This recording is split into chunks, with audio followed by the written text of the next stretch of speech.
The Old Curiosity Shop by Charles Dickens. Chapter 36. As the single gentleman, after some weeks' occupation of his lodgings, still declined to correspond, by word or gesture, either with Mr Brass or his sister Sally, but invariably chose Richard Swiveller as his channel of communication, and as he proved himself in all respects a highly desirable inmate, paying for everything beforehand, giving very little trouble, making no noise, and keeping early hours, Mr Richard imperceptibly rose to an important position in the family, as one who had influence over this mysterious lodger, and could negotiate with him for good or evil when nobody else durst approach his person. If the truth must be told, even Mr Swiveller's approaches to the single gentleman were of a very distant kind, and met with small encouragement. But, as he never returned from a monosyllabic conference with the unknown, without quoting such expressions as, "Swiveller, I know I can rely upon you. I have no hesitation in saying, Swiveller, that I entertain a regard for you. Swiveller, you are my friend, and will stand by me, I am sure," with many other short speeches of the same familiar and confiding kind, purporting to have been addressed by the single gentleman to himself, and to form the staple of their ordinary discourse, neither Mr Brass nor Miss Sally for a moment questioned the extent of his influence, but accorded to him their fullest and most unqualified belief. But quite apart from, and independent of, this source of popularity, Mr Swiveller had another, which promised to be equally enduring, and to lighten his position considerably. He found favour in the eyes of Miss Sally Brass. Let not the light scorners of female fascination erect their ears to listen to a new tale of love which shall serve them for a jest, for Miss Brass, however accurately formed to be beloved, was not of the loving kind. That amiable virgin, having clung to the skirts of the law from her earliest youth, having sustained herself by their aid, as it were, in her first running alone, and maintained a firm grasp upon them ever since, had passed her life in a kind of legal childhood. She had been remarkable, when a tender prattler, for an uncommon talent in counterfeiting the walk and manner of a bailiff, in which character she had learnt to tap her little playfellows on the shoulder, and to carry them off to imaginary sponging-houses with a correctness of imitation which was the surprise and delight of all who witnessed her performances, and which was only to be exceeded by her exquisite manner of putting an execution into her doll's house, and taking an exact inventory of the chairs and tables. These artless sports had naturally soothed and cheered the decline of her widowed father, a most exemplary gentleman, called Old Foxy by his friends from his extreme sagacity, who encouraged them to the utmost, and whose chief regret, on finding that he drew near to Houndsditch churchyard, was that his daughter could not take out an attorney's certificate and hold a place upon the roll. Filled with this affectionate and touching sorrow, he had solemnly confided her to his son Sampson, as an invaluable auxiliary, and from the old gentleman's decease to the period of which we treat, Miss Sally Brass had been the prop and pillar of his business. It is obvious that, having devoted herself from infancy to this one pursuit and study, Miss Brass could know but little of the world, otherwise than in connection with the law, and that from a lady gifted with such high tastes. Proficiency in those gentler and softer arts in which women usually excel was scarcely to be looked for. Miss Sally's accomplishments were all of a masculine and strictly legal kind. They began with the practice of an attorney, and they ended with it. She was in a state of lawful innocence, so to speak. The law had been her nurse, and, as bandy legs or such physical deformities in children are held to be the consequence of bad nursing, so, if in a mind so beautiful any moral twist or handiness could be found, Miss Sally Brass's nurse was alone to blame. It was on this lady, then, that Mr Swiveller burst in full freshness as something new and hitherto undreamed of, lighting up the office with scraps of song and merriment, conjuring with inkstands and boxes of wafers, catching 3 oranges in one hand, balancing stools upon his chin and penknives on his nose, and constantly performing 100 other feats with equal ingenuity. For with such unbendings did Richard, in Mr Brass's absence, relieve the tedium of his confinement. These social qualities, which Miss Sally first discovered by accident, gradually made such an impression upon her that she would entreat Mr Swiveller to relax as though she were not by, which Mr Swiveller, nothing loath, would readily consent to do. By these means a friendship sprang up between them. Mr Swiveller gradually came to look upon her as her brother Sampson did, and as he would have looked upon any other clerk. He imparted to her the mystery of going the odd man or plain Newmarket for fruit, ginger beer, baked potatoes, or even a modest quencher, of which Miss Brass did not scruple to partake. He would often persuade her to undertake his share of writing in addition to her own. Nay, he would sometimes reward her with a hearty slap on the back, and protest that she was a devilish good fellow, a jolly dog, and so forth, all of which compliments Miss Sally would receive in entire good part, and with perfect satisfaction. One circumstance troubled Mr Swiveller's mind very much, and that was that the small servant always remained somewhere in the bowels of the earth under Bevis Marks, and never came to the surface unless the single gentleman rang his bell, when she would answer it and immediately disappear again.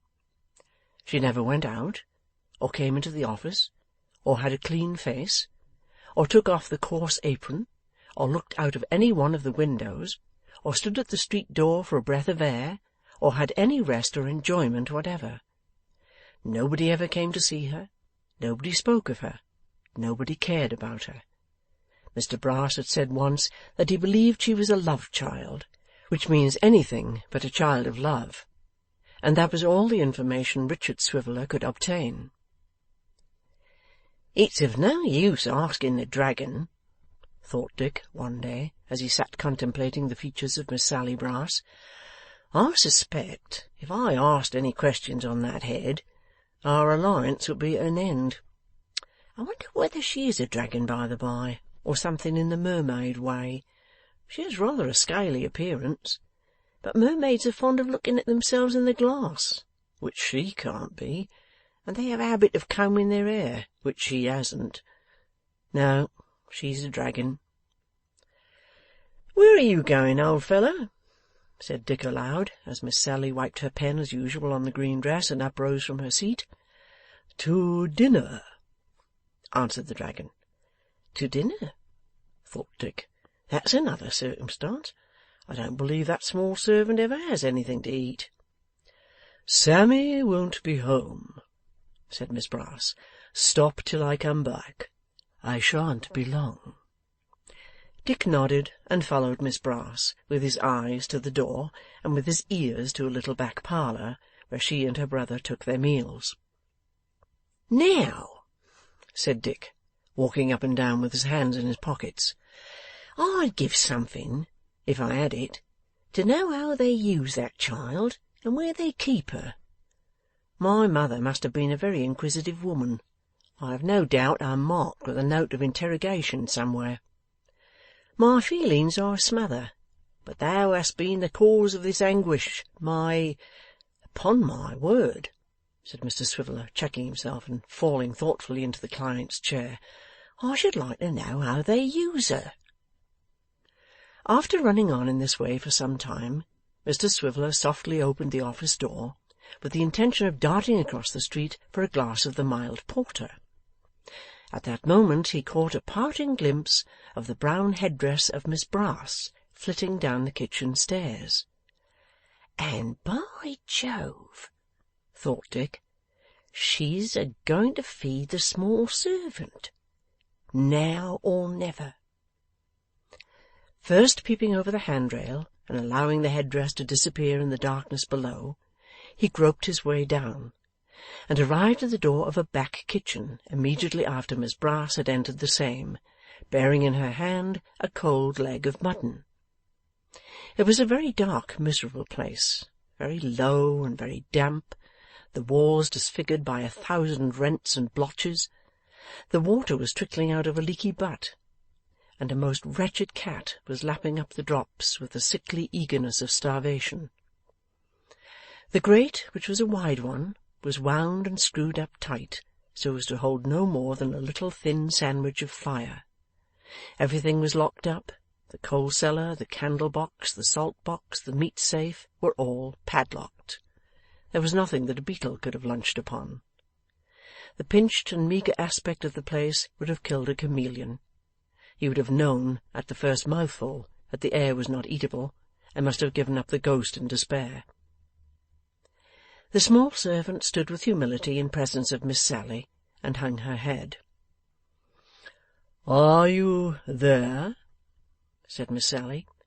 "Yes, ma'am," was the answer, in a weak voice. "Go further away from the leg of mutton, or you'll be picking it, I know," said Miss Sally. The girl withdrew into a corner, while Miss Brass took a key from her pocket, and opening the safe, brought from it a dreary waste of cold potatoes, looking as eatable as Stonehenge.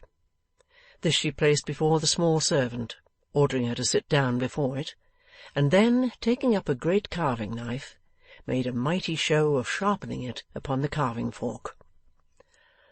"Do you see this?" said Miss Brass, slicing off about 2 square inches of cold mutton, after all this preparation, and holding it out on the point of the fork. The small servant looked hard enough at it with her hungry eyes to see every shred of it, small as it was, and answered, "Yes." "Then don't you ever go and say," retorted Miss Sally, "that you hadn't meat here. There, eat it up." This was soon done. "Now, do you want any more?" said Miss Sally. The hungry creature answered with a faint "No." They were evidently going through an established form. "You've been helped once to meat," said Miss Brass, summing up the facts. "You have had as much as you can eat, you're asked if you want any more, and you answer no. Then don't you ever go and say you were allowanced. Mind that." With those words, Miss Sally put the meat away and locked the safe, and then, drawing near to the small servant, overlooked her while she finished the potatoes. It was plain that some extraordinary grudge was working in Miss Brass's gentle breast, and that it was that which impelled her, without the smallest present cause, to rap the child with the blade of the knife, now on her hand, now on her head, and now on her back, as if she found it quite impossible to stand so close to her without administering a few slight knocks. But Mr Swiveller was not a little surprised to see his fellow clerk, after walking slowly backwards towards the door, as if she were trying to withdraw herself from the room but could not accomplish it, dart suddenly forward, and falling on the small servant, give her some hard blows with her clenched hand. The victim cried, but in a subdued manner, as if she feared to raise her voice, and Miss Sally, comforting herself with a pinch of snuff, ascended the stairs just as Richard had safely reached the office.